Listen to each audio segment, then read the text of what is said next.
माजी मंत्री पद्माकर वळवी यांचा भाजपच्या प्राथमिक सदस्यत्वाचा त्यांनी राजीनामा दिलाय। राज्य सरकारने धनगर आरक्षणासंदर्भात घेतलेल्या भूमिकेच्या निषेधार्थ त्यांनी हा राजीनामा दिलाय। लवकरच नवी भूमिका जाहीर करणार असल्याचं पद्माकर वळवी म्हणाले।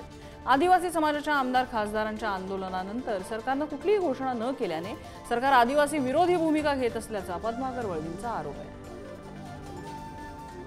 सरकारशी चर्चा करत आलोय, बोलत आलोय, भांडत आलोय आणि म्हणून धनगर समाज जो प्रस्थापित समाज आहे तो आदिवासींच्या आरक्षणामध्ये शिरू पाहत आहे, आरक्षण हडप करू पाहत आहे किंवा सरकारने माननीय मुख्यमंत्र्यांनी त्यांना सरकारच्या वतीने आश्वासन दिलं आहे।